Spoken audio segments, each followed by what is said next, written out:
Arratsaldeon guztioi. Topaketa honi hasiera eta ongi etorri emateko, Gasteizko Udaleko herritarrentzako zerbitzuen eta kirolen saileko zinegotzi ordezkari Alfredo Iturritza jaunari hitza emango diot. Eskerrik asko, arratsaldeon denoik, muy buenas tardes y bienvenidos a esta 18ª edición del encuentro de escuelas de padres y madres.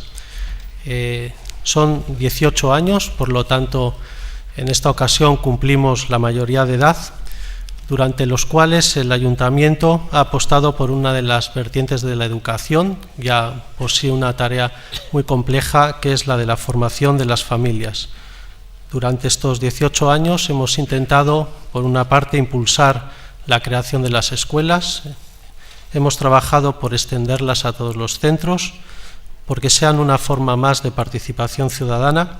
En ese sentido quiero felicitar a los que me han antecedido en la responsabilidad que ahora tengo, pero especialmente a los directores y directoras del Departamento de Educación del Ayuntamiento y a todos los técnicos y técnicas municipales por el trabajo y dedicación durante todo este tiempo.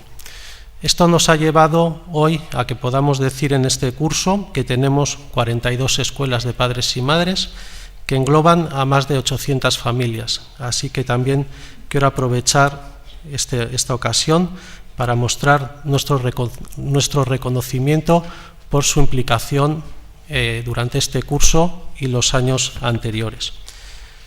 Hoy contamos como ponente y especialista con Juan Antonio Abeijón, para tratar un asunto, el de las adicciones, que a muchos de nosotros, por lo menos a mí, me preocupa, a veces nos asusta, incluso mucho antes de que nuestros hijos inicien el camino de la adolescencia, quizá el más sensible. Es un asunto que además tratamos en las distintas sesiones que hacemos en las escuelas. Voy a ser muy breve, por eso quiero dar ya por abierta esta jornada, no sin antes agradecer al Instituto Mendevaldea y a los colegios Inmaculada Concepción y Samaniego, que son los organizadores de esta jornada, así que pido que les brindemos un aplauso por tan acertada lección, tanto en el asunto que vamos a tratar como por la calidad del ponente del que vamos a poder disfrutar esta tarde. Muchísimas gracias, eskerrik asko.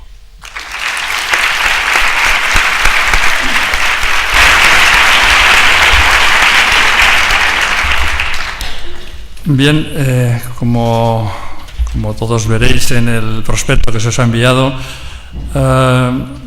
el desarrollo de la jornada va a consistir en, inicialmente vamos a comenzar con la ponencia y aproximadamente sobre las 6 de la tarde tendremos la opción de hacer un coloquio, a preguntas abiertas, tendremos la ocasión de hacer preguntas a través de micrófonos e incluso si a alguno no le apetece hablar por el micrófono, pues la podrá hacer por escrito, que luego las azafatas nos las irán pasando. Es para mí una satisfacción el poder presentar este encuentro por varias razones. Primeramente, porque el asunto que vamos a tratar es un asunto de salud pública realmente importante, que más nos preocupa últimamente, como es el consumo de drogas, inicialmente en la población general y de manera especial en la adolescencia, en los jóvenes. Para nosotros la prevención es un objetivo prioritario. Por otra parte, ya que aquí prácticamente sois la mayoría madres, padres y algún profesional de la salud, sí que nos es importante el aportaros la información lo más relevante posible y lo más actualizada posible para llevar a cabo vuestras funciones, ya sean preventivas o ya sea de tratamiento de adicciones.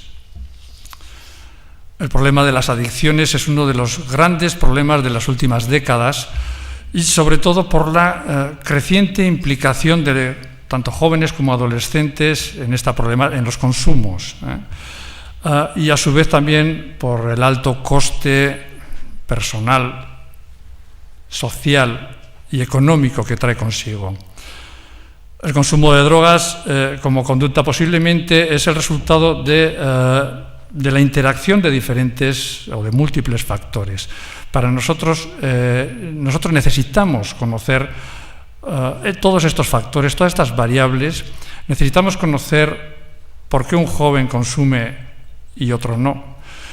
Necesitamos saber cuál es el origen y cuál es el desarrollo de esos consumos. En definitiva, lo que necesitamos saber son aquellos factores de riesgo y de prevención frente a estas conductas. Y para todo ello traemos a una persona, al doctor Juan Antonio Abeijón Merchán, que nos va a aclarar bastantes de todas estas dudas. El doctor Juan Antonio Abeijón es psiquiatra, experto en terapia de familia, mediación familiar e intervención sistémica, y entre sus logros profesionales cabe destacar labores como médico psiquiatra de jefe del Centro de Salud Julián de Ajuriaguerra de Osakidecha, director de la Comunidad Terapéutica de Manuene de Osakidecha, terapeuta de familia y pareja, supervisor docente de la Escuela Vasco-Navarra de Terapia Familiar, responsable de formación del Instituto Deusto de Drogodependencias de la Universidad de Deusto y director de la revista Itaca de Toxicomanías. Esto por citar algunas cosas. Damos la palabra al doctor Juan Antonio Abeijón Merchán. Tuya es. Bien, arrastion guztiori, buenas tardes a todos. La verdad es que me impresiona un poco tener un auditorio tan importante y tan numeroso. Estoy acostumbrado a trabajar con grupos pequeños, con familias nucleares, padre, madre, hijos, abuelos, tíos, que nunca llegan a un número tan importante como el que tengo delante.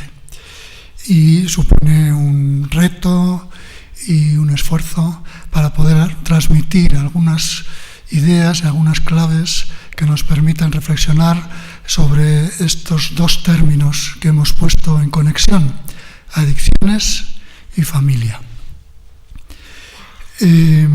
Como han dicho, soy médico psiquiatra, trabajo en Osakidecha, en el Servicio Vasco de Salud, desde hace más de 30 años. Y eso lo van a sentir porque mi reflexión va a tener un acento clínico, fundamentalmente, a partir de las situaciones que se presentan en mi trabajo y que me obligan a reflexionar para ayudar a las familias que se enfrentan al hecho de tener un miembro con un problema de consumo de sustancias y ver cómo se activan las posibilidades de cambio para que esas situaciones, que son en muchos casos difíciles, complejas y dolorosas, puedan resolverse. Esta caída clínica es imponderable, es algo que tiene que ver con mi trabajo y que tiene que ver también con mis tareas de formación, ¿no? Mi trabajo lo uno a mi tarea de formación en la Escuela Vasco-Navarra de Terapia de Familia. Voy a intentar trabajar en tres bloques. El primer bloque va a tener que ver con una pequeña reflexión sobre el fenómeno de las sustancias y la relación con las sustancias.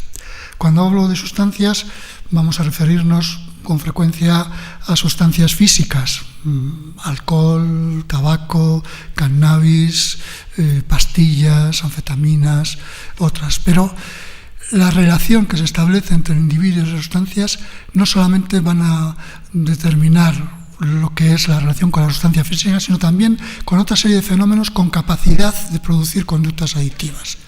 El móvil, todos tendremos seguramente un móvil en nuestro bolsillo, nuestros hijos seguro que sí, seguro que en muchas ocasiones lo sacan mientras estamos hablando con ellos, mientras estamos comiendo, mientras estamos viendo la tele, y parece que desconectan en la relación para centrarse en lo que es el WhatsApp, el envío de mensajes, el Facebook, el Twitter, etcétera, etcétera. También hay ahí, que no es una sustancia física, no es el alcohol, no es el tabaco, no es el canuto, el porro, no es el cannabis, no es una pastilla, una capacidad aditiva.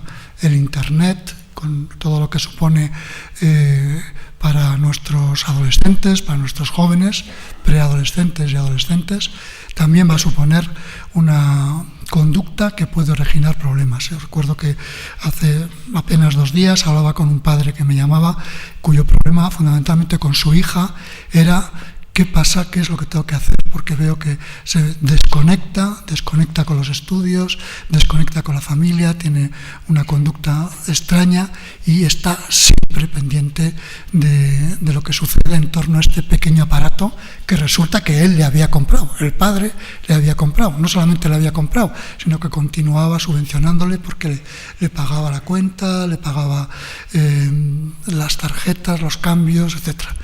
Entonces, ¿qué es lo que tenía que hacer? ¿No? Me llamaba un poco para reflexionar sobre esto. Entonces, vamos a reflexionar sobre las adicciones y la familia. Primer bloque, un poco sobre cómo relacionarnos con esas adicciones. Segundo bloque, voy a reflexionar un poquito sobre características importantes en el interior de la familia. ¿Qué aspectos tenemos que tener en cuenta? ¿Qué aspectos son importantes subrayar para poder entender cómo las sustancias o determinadas conductas afectan a estos elementos básicos de la estructura de las familias? No solamente la estructura, sino de más cosas que vamos a ir nombrando. Y por último, la tercera parte, quería ver un poquito justamente, entonces, ¿qué se puede hacer? ¿Qué elementos tendríamos que tener en cuenta? ¿Qué elementos desarrollar? ¿Cuáles serían las pautas? ¿Cuáles serían los consejos que se podrían plantear a las familias que afrontan estas conductas? O las que no lo afrontan, pero que piensan que tienen que estar preparadas por si acaso les llega en un futuro esa situación, esa problemática. Parece que además ha sido importante venir hoy con el día que hace. A todos nos hubiera gustado quedarnos en casa tranquilamente tomando un café y sin embargo hemos hecho el esfuerzo de venir aquí. Yo desde Bilbao, y impresiona pasar al Tuve y encontrar Vitoria con la nieve, ¿no? Es un aspecto que para un bilbaíno supone un shock.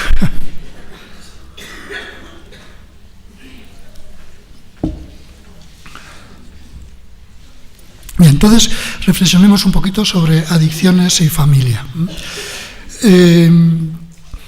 Voy a intentar ayudarme de un PowerPoint, de algunas diapositivas, con algunos esquemas, con algunas frases, con algunas ideas que voy a intentar explicar.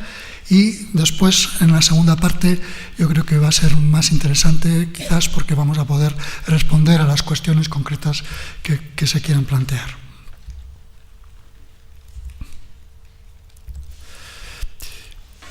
Bien, empiezo diciendo, bueno, este señor que viene aquí a hablar de adicciones y familias, que saca esto. ¿Qué es esto? ¿No? Algunas veces cuando pregunto en algún curso, en algún seminario, ¿qué es esto?, tengo respuestas variadísimas, desde gente que me ha dicho que es un gotelec de una casa, una foto de un pasillo, del gotelec del pasillo, gente que me ha dicho, uy, esto es como una foto de Google Maps sacada desde arriba, ¿no? Bueno, voy a desvelar lo que es un cuadro de Jackson Pollock, que se llama Lavender Mist, que es un pintor expresionista americano. A mí me gusta mucho la pintura y hago referencia a ella por una razón muy sencilla. Cuando uno va a un museo y pasa por delante de un montón de cuadros, hay cuadros que nos exigen un esfuerzo para entender. Hay cuadros que podemos pasar al lado de ellos y que no nos llaman la atención, o que incluso un cuadro de estos podría decir, uy, esto no no lo entiendo, sigo para adelante, voy a ver este otro que tiene unas flores, que tiene un campo, que tiene el mar, que tiene un barco, que lo entiendo más fácilmente. Y hay cuadros que nos exigen un esfuerzo especial para poder meternos dentro de lo que el autor nos quiere decir con este mensaje. El expresionismo abstracto americano, posterior a la Segunda Guerra Mundial. El gesto, la impresión, aquello que está de dentro es más importante que la imagen, que la figura. Producir un impacto en el observador es más importante, y un impacto relacionado con la situación que se vivía posterior a la Segunda Guerra Mundial, ¿no? Jackson Pollock, que es un hombre que influyó enormemente en la pintura. Lo traigo aquí porque muchas veces en las familias, cuando se presenta una conducta adictiva, nos exige a los padres, nos exige a los profesionales hacer un esfuerzo extra para entender lo que hay oculto en lo que se ve de forma aparentemente sencilla e inmediata. Tal conducta, tal bronca, tal ausencia, hoy no me quiero levantar, hoy no quiero ir a clase, hoy me fumo un canuto, hoy llego tarde, hoy no te contesto al teléfono. Hay que hacer un esfuerzo para entender lo que está oculto detrás de lo que vemos a primera vista. Por eso traía un poquito un cuadro de estas características. Tenemos que hacer un esfuerzo para entenderlo. Tenemos que hacer un esfuerzo para entender determinado tipo de conductas que vemos a nuestro alrededor, en nuestros familiares, en nuestros hijos, en nuestros maridos, en nuestros hermanos, etc.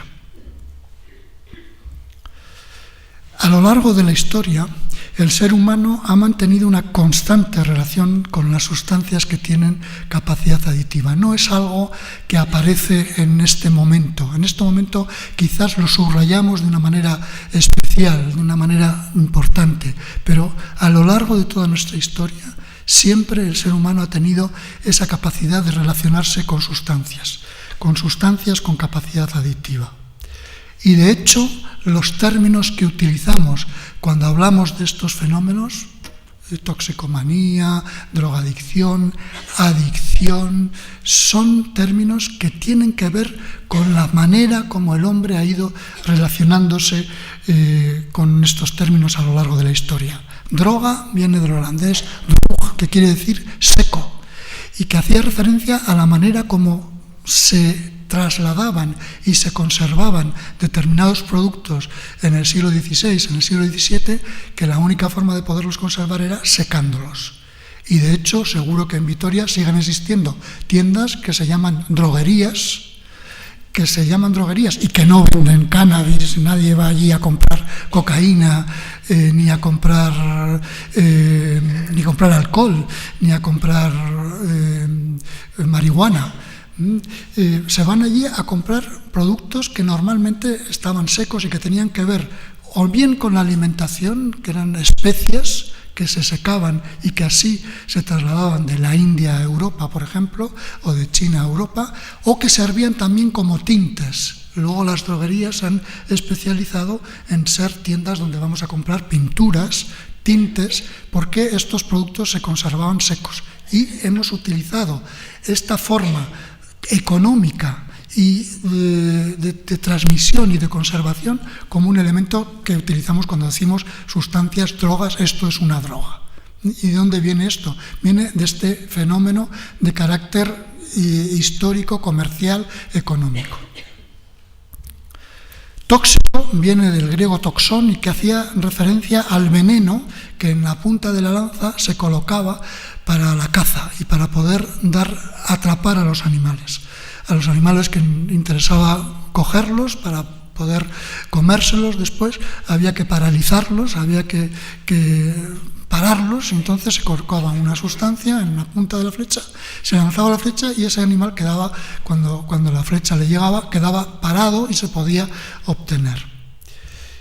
Dependencia viene del latín dependere, que quiere decir colgar. Fijaros, porque muchas veces cuando hablamos de dependencia hablamos de estar colgado. Este tío está colgado de esta sustancia, colgado de este amigo, depende de este chico, depende de esta chica, está colgado de... Y colgado viene exactamente de ahí, estar justamente suspendido del otro, ¿no?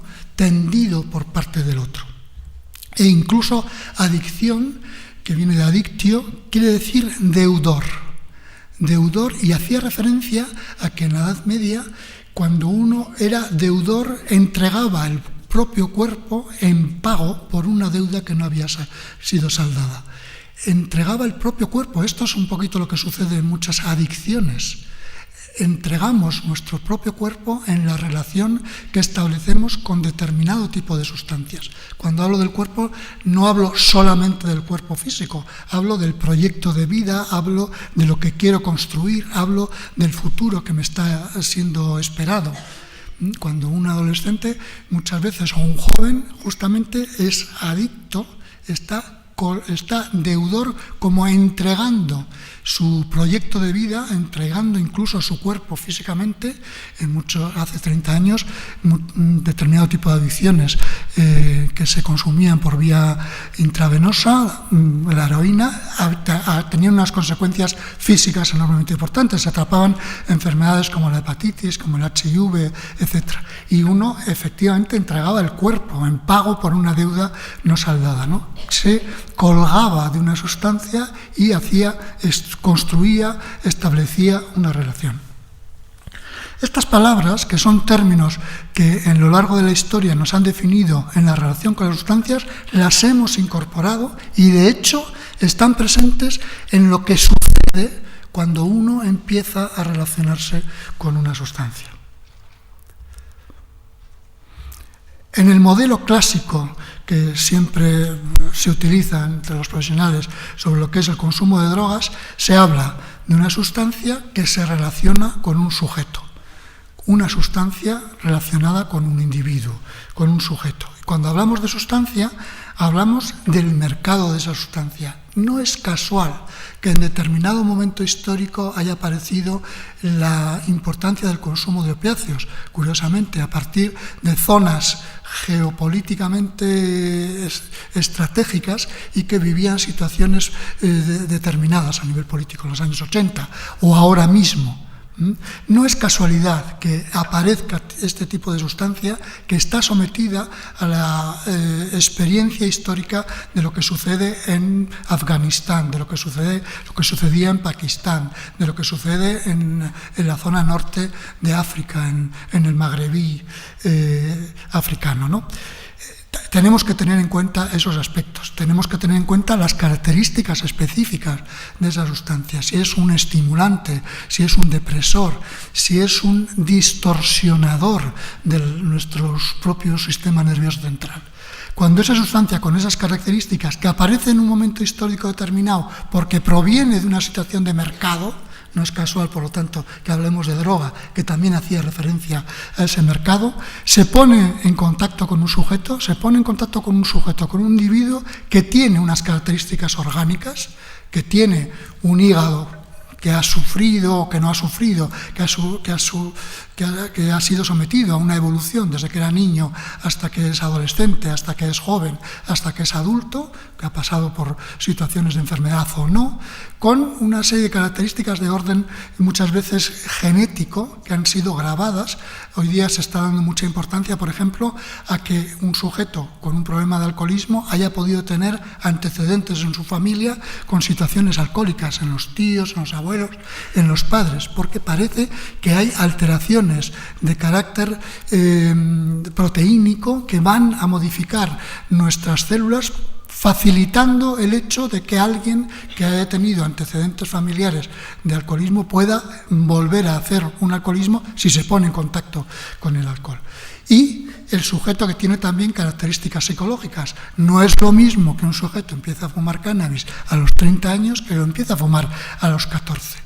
No es lo mismo que empiece a consumir alcohol a los 13 que empiece a consumir alcohol a los 20. Porque esa sustancia, con esas características de mercado, con esas características específicas, va a ponerse en contacto con el evolutivo del individuo, con el evolutivo de los 13 años, con el evolutivo de los 17, con el evolutivo de los 20, con el evolutivo de los 30. Y estos elementos tenemos que tenerlos en cuenta para poder pensar cómo influencia el contacto del sujeto con la sustancia para que pueda producir una conducta aditiva con todo lo que hemos visto que esa adicción quiere decir. Además, esa sustancia se pone en contacto a través de una vía. No es lo mismo fumar, no es que ingerir a través del tubo digestivo. No es lo mismo inhalar que pincharse. Esa relación a través de esa vía va a determinar algunas características del poder aditivo, del colgarse, del entregar el propio cuerpo. Y muchas veces vamos a trabajar desde un punto de vista profesional para modificar la vía sin preocuparnos de la sustancia o del individuo. Modificando la vía, por ejemplo, proponiendo, como se ha propuesto a los sujetos consumidores de heroína, lugares donde se puede, en vez de pincharse, introducirse la droga de otra forma, o en vez de pincharse con esta aguja, poder utilizar una aguja que esté estéril y que no haya sido contaminada. Esos cambios sobre la vía ya determinan cambios en el evolutivo del sujeto. Fijaros un poco la complejidad. Bueno, estos elementos se producen, sustancia, individuo, con todas estas características, en un contexto. Y cuando hablamos del contexto voy a poner el acento en ese contexto familiar, porque inmediatamente esta sustancia con este individuo va a tener consecuencias en ese contexto. De tal forma que el contexto, como voy a decir más tarde, va a modificar la percepción que el individuo tiene sobre esa sustancia y sobre las consecuencias. Y todo esto en una dimensión antropológica, es decir, en la dimensión histórica de cómo el individuo a lo largo de los siglos se ha ido relacionando con las sustancias. Bien, esta complejidad del modelo clásico, que además ha sido un modelo que siempre se ha utilizado y que hoy día está en transformación, va a permitirnos estudiar determinados factores e introducir elementos que nos ayuden a resolver los problemas que podamos encontrar en el individuo que se relaciona con estas sustancias. Vamos a dar un poquito más de toque histórico. Fumar es un placer. Esta frase que hoy día casi nos produce una urticaria y que está considerada como políticamente incorrecta. Sin embargo, en los años 50 y en los años 60 era algo natural. ¿A quién se le ocurriría decir esto hoy? Hoy. Y sin embargo, todos nuestros padres, e incluso nuestra generación, la mía, hemos cantado esta canción. Y mientras fumo, mi vida no consumo. Esta foto era una foto normal en los años 85, en los años 86. Fraga con Carrillo en el Congreso de los Diputados. No es una foto en la puerta, en la calle del Congreso de los Diputados. Es una foto en el interior del Congreso de los Diputados. En los asientos de sus señorías. A nadie se le ocurriría hoy ver una imagen, una discusión de Rubalcaba, Rajoy o Urkullu con un diputado delante al lado fumando. Sin embargo, esto no es algo tan lejano, ha pertenecido a nuestro contexto. Era normal. Y sin embargo, lo normal hoy es esto. Esta es una foto sacada de un paquete de tabaco. Fumar mata. Las autoridades sanitarias advierten, fumar mata. Y mientras fumo, mi vida no consumo. ¿Qué pasa con esto?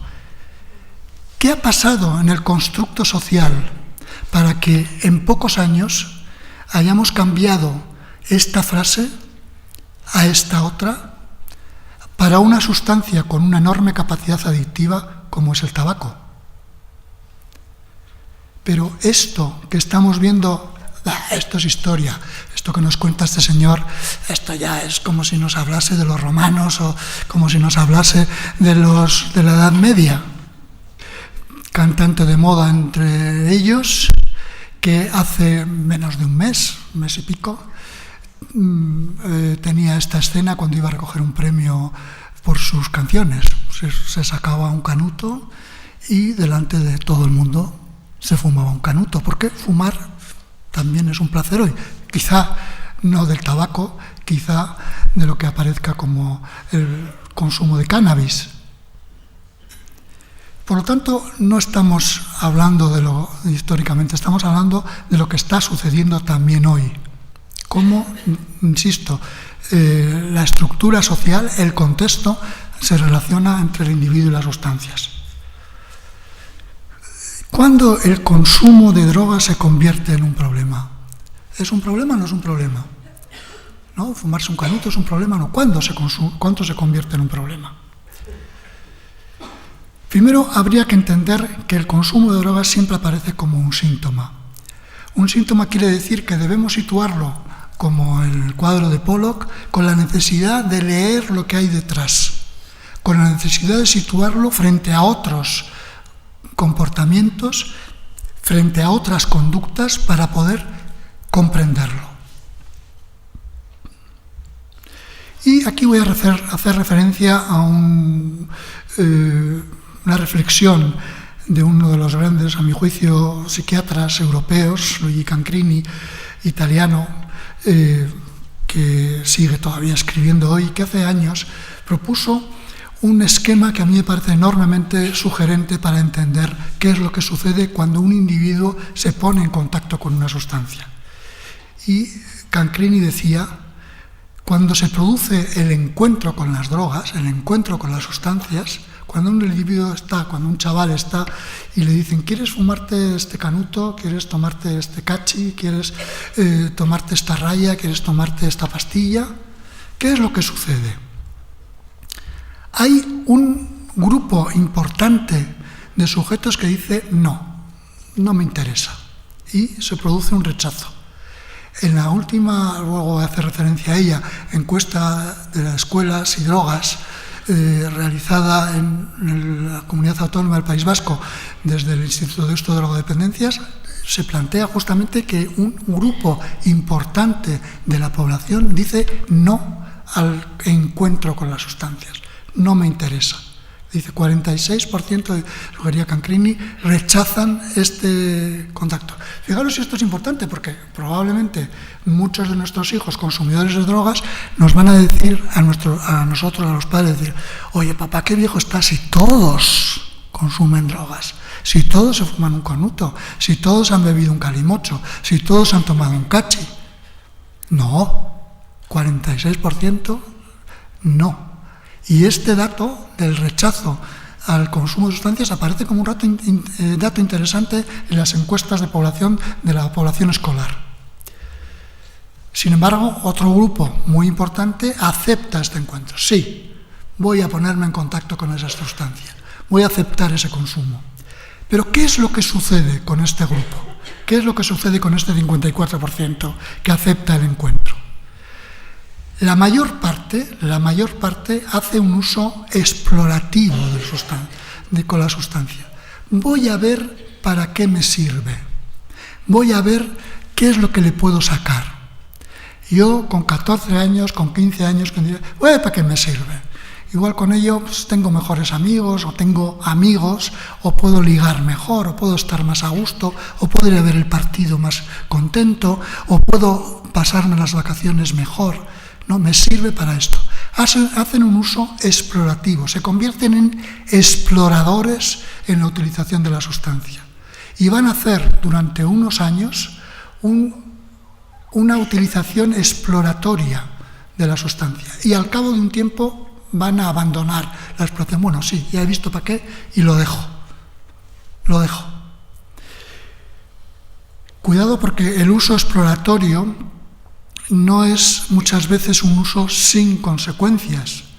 Yo siempre pongo este ejemplo de aquel chico que hace algunos años nos decía los medios de comunicación que había fallecido en una fiesta macro en Málaga, me parece que era, por una parada cardiorrespiratoria después de haber consumido un poco de cocaína. Y inmediatamente era un chaval de 20 y tantos años Inmediatamente decía la noticia, pero no era un adicto, no era un consumidor habitual, tenía su trabajo, tenía su novia, tenía su grupo de amigos, hacía una vida normal, ni siquiera era de Málaga, venía de otro pueblo de Andalucía, había ido a pasar el fin de semana en esta macrofiesta y había consumido coca, le había producido una parada cardiorrespiratoria y había fallecido. Era un explorador que se había quedado en el camino, pero era un explorador. Este es el grupo más importante y probablemente la mayor parte de los adolescentes que vamos a ver y con los que vamos a trabajar, que van a estar consumiendo cannabis o que van a estar consumiendo alguna pastilla o que van a emborracharse de vez en cuando, van a hacer un uso exploratorio. El 19%, sin embargo, hace un uso problemático. El uso problemático se define cuando los efectos de la sustancia, estos efectos a los que yo me refería antes, de carácter neurofisiológico, que tienen que ver con nuestro sistema nervioso central, conectan con importantes necesidades personales y hacen que determinadas situaciones personales adquieran una significación especial en contacto con esa sustancia, cuando me pongo en contacto con esa sustancia. Luego hablaremos un poquito de esas características. Ese uso problemático también puede dividirse en dos grupos. El grupo más importante, el 14%, va a hacer una dependencia a un hábito. Por ejemplo, podríamos decirlo así, de una manera un poco brusca, nuestros chiquiteros del casco viejo bilbaíno serían este grupo. Harían una dependencia, harían un hábito de ese consumo. Les permite estar con su grupo de amigos, recorrer, van a tener consecuencias a nivel hepático, el hígado no lo va a tener bien, pero van a mantener otra serie de cosas, hacen una dependencia. Y solamente un pequeño grupo, un 5%, hacen una toxicomanía, entendiendo la toxicomanía como una total implicación personal del individuo con la sustancia, de tal manera que el individuo vive desde, por y para el uso de sustancia. Construye su vida en la utilización de esa sustancia. Comprar esa sustancia, tener esa sustancia cuando se levanta, el tiempo, el dinero, la organización del día, los amigos están construidos para obtener esa sustancia. No es ese el caso del chiquitero, que va a su trabajo, que va con sus amigos, que tiene su mujer, que tiene su familia, que tiene sus broncas, que tiene sus cosas, y que va y se junta con sus amigos para hacer el circuito del elefante, que se llamaba en mi ciudad, para poder estar con ellos y consumir sustancias, con consecuencias importantes a nivel hepático, con una dependencia y con un hábito, pero no una toxicomanía. Bien, es importante este esquema que sugiere Cancrini porque primero nos desvela que hay un grupo importante de personas que no van a aceptar el contacto con la sustancia y que es un grupo que en los últimos estudios a nivel epidemiológico tiene un peso seriamente considerable. Segundo, que en aquellos que aceptan la utilización y el contacto con la sustancia podemos encontrar tres grupos. El grupo más importante es el de los exploradores y el otro grupo, mucho menos numeroso, es el que va a hacer un uso problemático en el cual el de la dependencia sigue siendo el más importante y solamente el de la toxicomanía aparece como un grupo muy, muy minoritario. Esto es fundamental porque muchas veces cuando viene una familia con un hijo adolescente consumidor de droga, le decirle al padre, mire usted, creo que su hijo no es un toxicómano, tiene problemas, está utilizando la sustancia y eso le crea problemas, pero no es un toxicómano. Vamos a ver qué es lo que pasa con él. Vamos a ver qué significado tiene esa exploración que hace de la sustancia y a nivel del individuo y a nivel del contexto sobre todo de la familia, vamos a ver cómo se mueve, qué consecuencias, qué indicaciones, cómo leer este síntoma que es un síntoma en un contexto. En Drogas y Escuela 8, justamente este estudio que se ha hecho en la Comunidad Autónoma del País Vasco, nos dice que el 54,8% ha probado alguna vez el alcohol de los jóvenes hasta los 18 años. Ha probado alguna vez el alcohol, quiere decir que ha habido casi un 46% que no ha probado el alcohol. El 55% nunca ha probado el tabaco, nunca ha probado el tabaco. El 64% nunca ha probado el cannabis, de los adolescentes de este grupo de población. Esto acaba de salir hace poco tiempo y nos habla justamente de ese esquema, la importancia de tener un poquito en la cabeza ese esquema. En la edad de inicio del consumo de sustancias, en ese mismo esquema, en el alcohol aparece con 13 años la edad de inicio, una edad que se va se va acortando y se va haciendo más baja. El alcohol a los 13 años, cuando se consume a partir de los 13 años, el tabaco también a los 13 años y el cannabis a los 14 años, en la edad de inicio. Por ejemplo, esto ha hecho que la Consejería de Sanidad esté preocupada por lo que han aparecido muchas veces en los servicios de urgencias de pediatría de chavales con comas etílicos, chavales de 13 años, 14 años con comas etílicos. Y se está elaborando y se ha generado un grupo que pretende un poco proponer algunas pautas para ver cómo se puede trabajar con esta situación. Cuando se consume, lo que vemos es que el consumo aparece en una edad muy temprana, que es importante a tener en cuenta. Pastillas a partir de los 14 años. Alcohol 13, tabaco 13, cannabis y pastillas a partir de los 14 años. Tenemos que entender, por lo tanto, que ese consumo es un síntoma y que ese síntoma está situado en un contexto. Y tenemos que trabajar en la relación del síntoma con el contexto. El consumidor de sustancias, el consumidor de drogas, vive su consumo en constante diálogo con su contexto y el contexto modifica la percepción que tiene sobre su propio consumo. Lo que le dice el contexto, lo que le dice la familia como una parte importante, va a modificar la percepción que el propio individuo, que el propio adolescente tiene del consumo que ejerce cuando lo ejerce. La conducta, consumo de drogas, primero el consumo de drogas tiene que leerse como una conducta. Es algo que yo hago. Por lo tanto, me conduzco, me ejercito, hago esto de esta manera. Las raíces genéticas y neurofisiológicas, como he dicho anteriormente, están presentes en esa conducta. Esas raíces genéticas y neurofisiológicas, las características que tienen en nuestro sistema nervioso central, están presentes, pero aún así la conducta de consumo se expresa como un comportamiento con consecuencias para el individuo y para su medio relacional, y especialmente como medio relacional para la familia. Y ahora vamos a introducirnos en elementos que tienen que ver con las familias.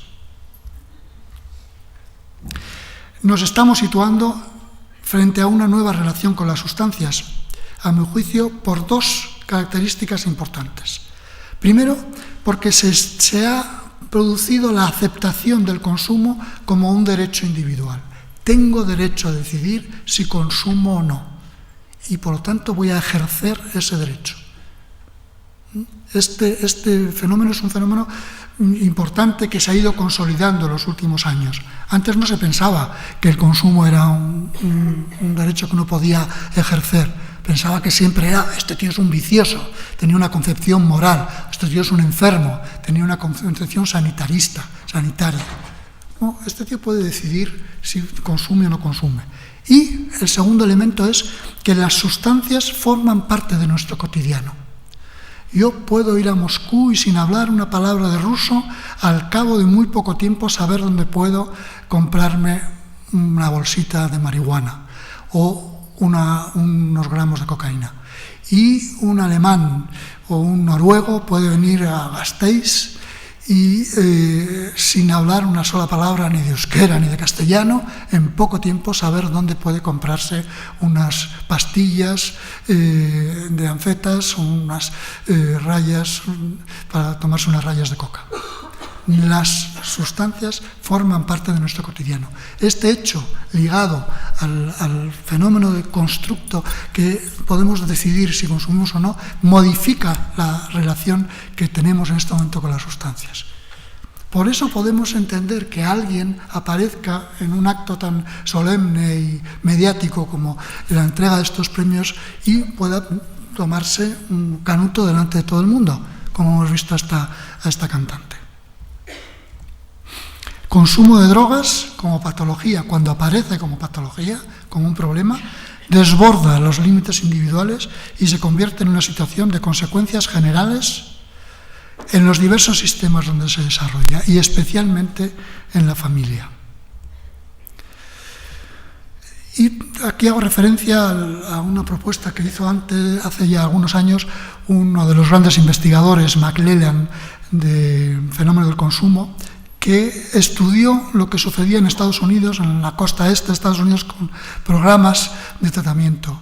Y decía, había tres conclusiones, pero una de ellas, que es la que rescato ahora, me parecía enormemente importante y es una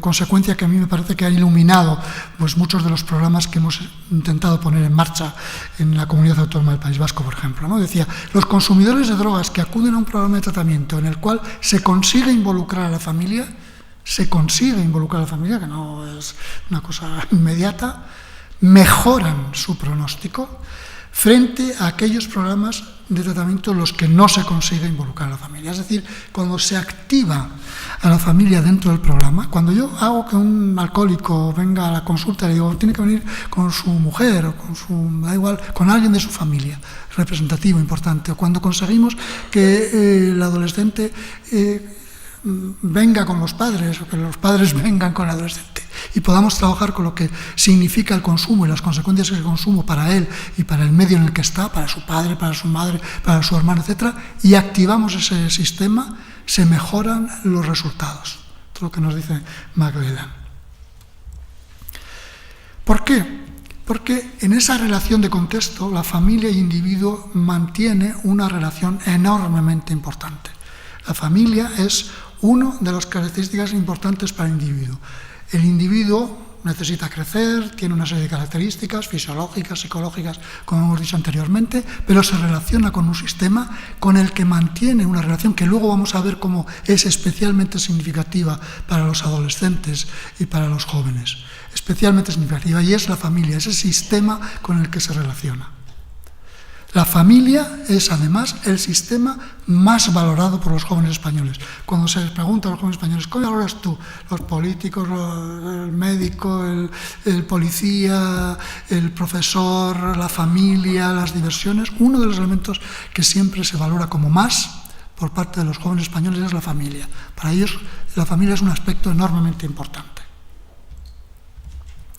La familia es una célula social que tiene una estructura definida, como toda célula. Cuando estudiamos las células en biología, en la ESO, o cuando estudiamos en medicina, estudiamos la estructura de la célula y vemos que la célula está compuesta por elementos, algunos más importantes que otros, y que se relacionan internamente con unas características especiales. La familia también.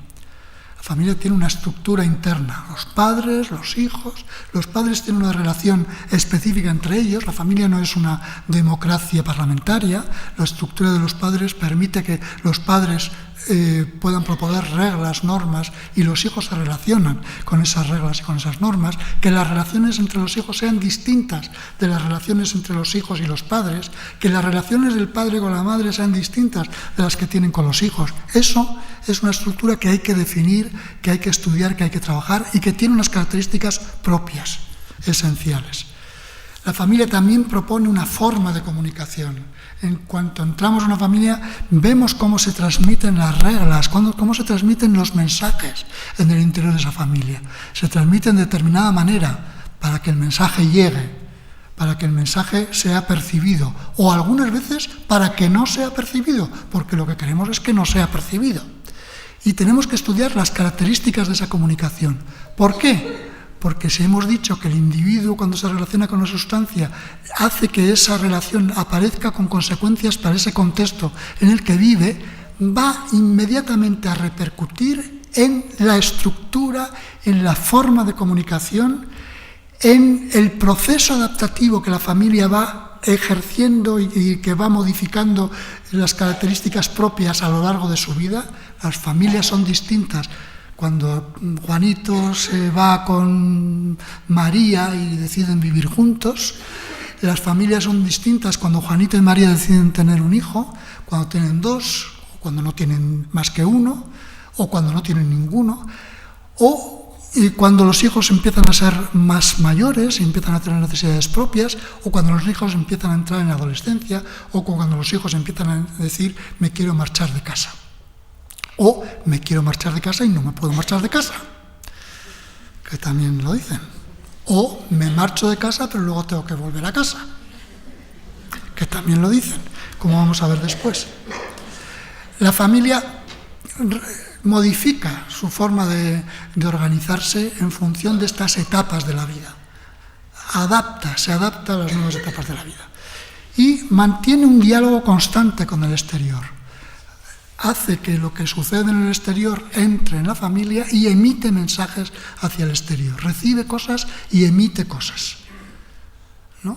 Eso permite entender, por ejemplo, por qué ahora uno puede encontrar en una familia que un chaval de 17 años, 16 años pueda dormir con su novia en casa de los padres y en mi casa mi madre nunca lo hubiera permitido. Ha habido cosas que se han recogido del exterior y que hemos enviado también al exterior y que han modificado en ese diálogo que tiene la familia con el exterior las reglas internas que suceden en las familias. Y luego también la familia es capaz de contar su historia, todos. Si nos metemos un momentito en nuestra familia, todos seguramente que reconoceremos esta frase: uy, eres igual que tu abuelo. Bueno, tu tío y tú, parece mentira, ¿eh? Y eso que no le ves nunca porque tu tío vive en Málaga. Pero oye, tienes la misma relación que tu tío. Estas formas, o cuando pasó esto, hace años cuando pasó esto, resulta que reaccionamos de la misma manera que estamos reaccionando ahora. Esta forma de contar nuestra historia, de tener nuestra narración incluida, la narración de nuestra propia familia, es un elemento enormemente importante. Estos elementos también se activan cuando el hijo empieza a consumir sustancias y produce un montón de mensajes enviados a todas estas características propias de la familia. Por lo tanto, la familia como sistema tiene una estructura, plantea un modelo de comunicación, tiene un ciclo vital que evoluciona y que cambia desde que se comienza hasta que se finaliza la familia y propone un modelo de narración, cuenta sus cosas y las cuenta de determinada manera en función de su propia historia. Estos elementos son los que vamos a tener en cuenta y los que vamos a tener que activar y trabajar, como vamos a ver un poquito más adelante. Yo soy capaz de enrollarme de forma muy fácil, entonces me voy recordando el tiempo para que no me pase. Okay. Bien, en estas familias se están produciendo cambios muy importantes en este momento, quizá en un momento histórico especialmente interesante. Primero, porque se redefinen las relaciones internas entre sus miembros. Las relaciones internas de poder son distintas a las relaciones de hace 10, 15, 20, 30 años. Están redefiniéndose de forma constante. ¿Quién tiene el poder antes? ¿Quién tenía el poder? Que una de las grandes revoluciones que se han hecho en el siglo XX ni siquiera ha sido la revolución industrial, que es un poquito anterior al siglo XX, sino ha sido el papel de la mujer en la familia, a Dios gracias, además, ¿no? Cuando yo me casé con mi mujer, para que mi mujer tuviera una cuenta en un banco tenía que tener permiso mío. Esto hoy día es impensable, impensable. Este es un factor de cambio muy importante y además yo creo que un cambio favorable, pero un cambio que redefine los juegos internos, y esto está permanentemente cambiando y modificándose en este momento. Esto influye en el proceso de crecimiento de los hijos, influye y crea expresiones propias en los padres y en los hijos, que vamos a tener que estudiar, que vamos a tener que comprender y entender. Voy a hacer referencia aquí a dos psiquiatras, a mi juicio bastante interesantes, franceses, Philippe Jamet y Michel Corcos, que trabajan muchísimo con adolescentes. He tenido la suerte de conocerles, a alguno de ellos personalmente, y me parece que aportan elementos enormemente enriquecedores en estos cambios que se están produciendo en este momento y que tienen unas consecuencias en el trabajo con los adolescentes. Dice Philippe Jamet: De un lado, una cosa que se está produciendo es que la entrada en la pubertad se hace cada vez más precoz. Se producía a los 17 años en el siglo XIX, a los 15 en los años 30 del siglo XX y actualmente a los 13 años se entra en la pubertad. Una entrada cada vez más precoz. Por otro, esto hace que se prolongue el estatus transitorio. Y el estatus transitorio es el estatus matrimonio, primer hijo, alojamiento. Por ejemplo, en Francia, entre los 20 y los 24 años, el 50% de los chicos y el 60% de las chicas viven con sus padres. El 14% de los jóvenes se reinstalan en casa de sus padres a los 5 años después de la salida de casa. Esta reentrada en la pubertad más precoz hace que el periodo de relaciones se prolongue, y este periodo de relaciones tiene consecuencias para los padres y para los hijos porque se están constantemente viendo cosas, entre ellos que antes no se veían. Esto todavía en España tiene unas consecuencias mucho mayores, porque la salida de los hijos en España de casa es a los 30 años. A los 30 años. La mayoría son parejas jóvenes. Aguantar, porque vais a tener hijos hasta los 30 años si no se cambian determinadas situaciones. Esto hace que la prolongación en Francia, por ejemplo, es muy fácil pensar que un chaval que empieza la universidad va a salir de casa de sus padres. Aquí no, muchas veces se busca una universidad que esté cerca de la casa de los padres justamente para no marcharse fuera de la casa de los padres. Simplemente este hecho hace que la prolongación de lo que le va a suceder a un chaval a los 19, 20, 21, 22, 23, 24 años sea exhibido para sus padres, y lo que le pasa a los padres que tienen 45, 46, 47, 50, 51, 52 sea exhibido para estos chavales, para estos adolescentes y para estos jóvenes. ¿Qué pasa allí? ¿Qué pasa ahí? ¿No? Dice Philippe Jamet, en las relaciones padres-hijos se borran mucho las barreras intergeneracionales, por lo tanto la estructura sufre un golpetazo, parece que sufre un golpetazo, porque se han borrado esas barreras intergeneracionales que permitía ver que existía una estructura más lógica, los mayores y los jóvenes. Pues no, aquí resulta que ese periodo de prolongación permite que esa estructura se borre un poco. Que el hijo esté más en contacto con la vida privada de sus padres, porque está más tiempo junto con ellos, y de sus estados afectivos, de los estados afectivos de los padres, que también, como padres, sufrimos, vivimos, expresamos, manifestamos estados afectivos, de las relaciones entre el padre y la madre, entre la madre y el padre, de las relaciones y del proceso del ciclo vital, del padre que se va diciendo, bueno, ¿y ahora qué hago? ¿Y ahora tú qué haces? La madre que le dice al marido, ¿y tú qué haces? Y el marido que le contesta a la mujer, ¿y tú qué haces? Y estas cosas se viven más exhibidas con los hijos que están más tiempo